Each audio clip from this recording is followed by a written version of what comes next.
инфляцийн одоо төлөв байдлыг харж үзэх бол 2026 онд банкны салбарын үнэ бол ямархуу гүйцэтгэлтэй байгаар харагдаж байгаа. Ер нь бол 2026 онд одоо мөнгөний хатуу бодлого бол эхний хагас нь үргэлжлэн гэсэн таамаг явж байгаа шүү дээ. Тэгээ 24-25 онд ер нь банкны салбарт нэг таатай зүйл ажиглагдсан нь бол нөгөө бодит эдийн засгийг дэмжих зээлүүд илүү их гарсан. Тэгээ нөгөө бизнесийн зээлүүд илүү их гарч ийн гэж харагдаж байгаа. За 24 онд бол магадгүй нөгөө нэг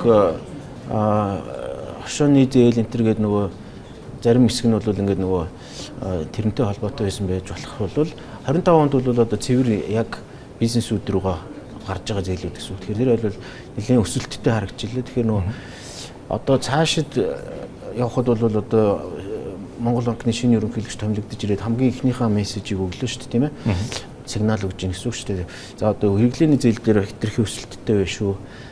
Одоо энэ дээр бол та одоо дэмжиж болохгүй. Энэ чинь бол импортыг дэмждэг, валютын ханшийн сөрөг нөлөөтэй, инфляцид тус сөрөг нөлөө үзүүлнэ гэд ер нь бол хэрэглээний зээл буюу иргэдэд олгож байгаа зээлүүдийг бол хязгаарлах тал руугаа гэсэн үг. Тэгэхээр ер нь бол 26 онд бол энэ хэрэглээний зээлээс илүүтэй бас энэ бизнесүүдээ дэмжих ийм айтайхан жил болох байх. За дээрээс нь энэ санхүүгийн салбарын реформын тухай их одоо төр засгийн удирдлагууд, бодлого боловсруулагчид маань ярьж байна. Тэгэхээр энэ бол таатай зүйл.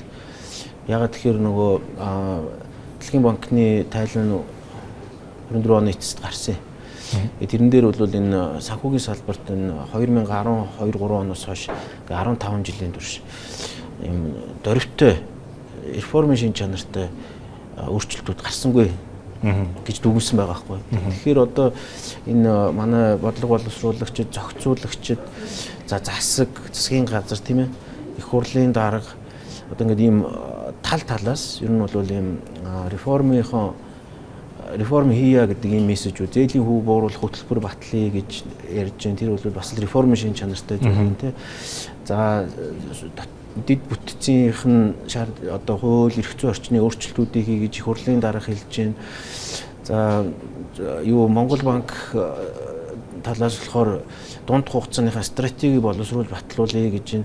Манай банкны холбоон дээр бол энэ жилийн ажлын төлөвлөгөөнд бас энэ дунд хугацааны замын зураг гэдэг зүйлийг болъё гэж одоо төлөвлөгөөнд оруулсан явж байгаа. Тэгэхээр энэ бол нөгөө бүгд л ер нь ийм дунд хугацаанд харах өөрчлөлтүүдийг дунд хугацаанд хараад тэрний наан авах хэвээр арга хэмжээнүүдээ одоо богино хугацаанд авах хэвээр хийчих болох юмнууд байна. Дунд хугацаанд хийх юмнууд байна. Тэгээ илүү бас арай урт хугацаанд бэлтгэл ажил хийгээд явж явах хэвээр ажлууд байна. Тэгэхээр энэ болгоныг бол ингэж том дүр зургаар нь хараад тэгээ тэрнийхээ төлөө өөрчлөлтүүдийг хийж эхэлье гэсэн одоо нэг ийм ерөнхий ийм уур амьсгал тийм бүрдэж байна. Тэгэхээр бид нар 26 оног ийм санхүү банкны салбарын сайхан ийм шинжилэлт өөрчлөлт авчирсан гацаагаад байгаа тэр иргэдийн дургу хүргээд байгаа ч юм уу одоо ингээд нэг ийм салбарыг муухай харагдуулж байгаа энэ асуудлуудаа шийдвэрлэж чадах ийм жил болох байх л гэсэн өөдрөг хүлээлттэй байна шүү дээ. Мэдээж банкны салбарын хувьд санхүүгийн салбарын одоо бараг 90% эзэлж байдаг нэлээд том хэсэг эзэлж байгаа. Тэгэхээр ер нь реформын хувьд авч үзэх юм бол мэдээж банкны салбараас эхлэх байх. Тэгэхээр ер нь банкнуудын хувьд ер нь ямар өөрчлөлтүүдийг хийгүүл ер нь зах зээл илүү зохистой гэж харагдаж байна. Тэгээ бид хэд нэг ер нь бол энэ санхүүгийн салбар за банкны салбарт ер нь хийх ёстой ажлууд тэгээд ийм нэлийн урт чагсаалт гаргаж утсан. Тэгээд ер нь үүсэж байгаа асуудлуудаа өөрснөө дүн шинжилгээгээ судалгаа хийлгээд ийм нэлээд ийм багц олон арга хэмжээ шаардлагатай мэлээ. За тэгээд тэнд бол одоо жишээ нь зээлийн хөв бууруулах гэхэд бол ер нь 60% нь төр засгийн ажил байгаа. За тэр дотроо ялангуяа одоо төсвийн шин чанартай зарлагууд төсвөө өөрснөө нөгөө нэг амлалтаа одоо манай эрх баригч намын сонгуулийн амлалт байж байгаа шүү дээ. Дотоод юу төсвийн зарлагыг дотоодын бүтээгдэхүүний 25% хүргэж барина гэж. Тэгэхээр одоо энэ дараагийн сонгуулиас өмнө тэр амлалт руугаа дөхөхтэй. За энэ иргэний хуулийн одоо иргэний шүүхийн шийдвэрийн гарч байгаа байдал бөгөөд иргэний одоо шүүхийн шийдвэрийн гүйцэтгэлийн асуудал байна. Тэрийг ингээд хүмүүс гайхаад байдаг энэ банкны реформ яхаараа юм иргэний хууль шүүх мөхтэй холбогдоод байд юм. Ерөөсөө манай банкны салбар чинь үйл хөдлөх хөрөнгөөр барьцаалсан ийм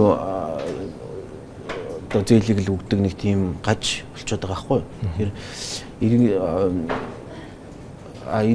уг нь бол энэ ч одоо нэг барьцаагүйч зээл өгөх боломжтой шүү дээ. Ер нь бол төслийн зээлж байна, давлага барьцаалсан факторинг гэж байдаг юм. Ингээд ийм бүтээгдэхүүнүүд нь байна, боломж нь байна. Тэрийг хөгжүүлээд явах гэхээр хамгийн хэцүү юм нөгөө шүүх иргэний хэргийг ерөөсөө шийддэггүй, үр авлагын нэг талд нь гаргаж өгдөггүй. Дунджаар ерөнхийдөө одоо ийм үр авлагатай асуудал ер нь 4.2 жил болж шийдэгдэж байгаа шүүх дээр. За тэрний дараа цааш шүүхийн шийдвэр гүйцэтгэл дээр очиод иргэний хэрэг 5 шийдвэрийн нэг нь л биелж явах жишээд. Тэр шүүхийн шийдвэр биелүүлэх газар маань илүү одоо нөгөө юм цэрэгдсэн одоо нөгөө эрүүгийн хэргийг шийдвэрлэдэг ийм байгууллага болчиход байгаа байхгүй 100% биелэлтэй. Ял өгсөн бол хүн аваач шоронд хийж чаддаг тийм. Гэсэн мөртлөө иргэний хэргийг ерөөсөө шийдэж чаддгүй ийм байгаа. Тэгэхээр нөгөө нэг хүн чинь нийгэм чинь нөгөө нэг итгэл байхгүй болчихж байгаа байхгүй. Энэ хүн барьцаагүй зээл өгчдөг энэ эргүүлж төлж авах чадахгүй юу тийм. Яг тэгвэл тэр шүүхийн шийдвэр гүйцэтгэлэн шүүхэн шийдэж өгдөг 17 жил явсан кейс байгаа жишээ тийм. Ийм учраас нөгөө зохицуулагч байгууллагууд нь хүртэл ер нь барьцаагүй зээлийг бол эрсдэлтэй гэж үзээд илүү одоо торгуу шийтгэлтэй байхыг жишээний. Тэгэхээр нөгөө нэг ийм системээс гарахын тулд энэ иргэний хуулийн цогц шинжилгээ шаардлагатай байна. За бүх багцлаа дээр их л олон асуудал байна. Энийг нэг одоо богино хугацаанд л ярихад хүндлээ. Тэгэхээр ийм сүлүүд бол цахим зал нэлээдгүй явж байгаа. Тэгэхээр банкны салбарын хувьд бол энэ тал дээр ямар ажил хийвэл юм зохистой гэж ямар ажил одоогийн байдлаар хэрэгжүүлж байгаа юм.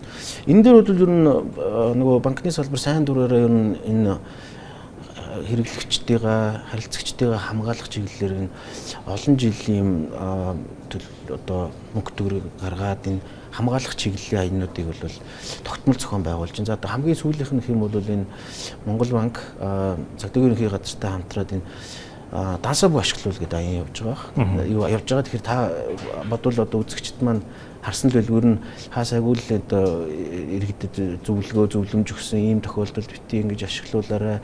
Ингэрээ тэгэрээ мессеж тэр энд тэнд одоо ATM дээр орсон ч тэр ингээд ийм иргэдэд хамгаалах энэ чиглэлийн одоо харилцагчтай хамгаалах ийм чиглэлийн аянуудыг зохион байгуулад жил болгон хийдэг. Одоо нөгөө нэг ятгах тусам нэгтэлч гэдэг юм уу ингээд ийм олон жил явж байгаа юм үйл ажиллагаа л да. Тэгэхээр энэ тал дээр бол одоо банкны салбар бол манлайлаад одоо ингээд харилцагчтай хамгаалах ажил хийж байна. За энэ бол зайлшгүй хамгаалахгүй бол ер нь нөгөө бас энэ юуны одоо нөгөө цахим боловсрол гэж зүйл бас сул байна. Шин тутам энэ нөгөө нэг гар утас интернет гэдэг зүйлс харьцангуй шин тутам бүх одоо баг балчраас ихжүүлээд одоо тэтгэвртэй байгаа улсууд хүртэл бүгд зэрэг ашиглах шаардлагатай болсон. Зарим нь одоо олон жил тэрийг хэрэглээгөө сурахад хэцүү ч юм уу. Тэгэхээр ийм байгаа учраас ер нь жигдэн энэ боловсролыг өгөх гэдэг бол бас амаргүй бас цаг хугацаа орсон ийм ажил байдаг юм. Гэхдээ энэ дээр бол тууштай ажиллаж байгаа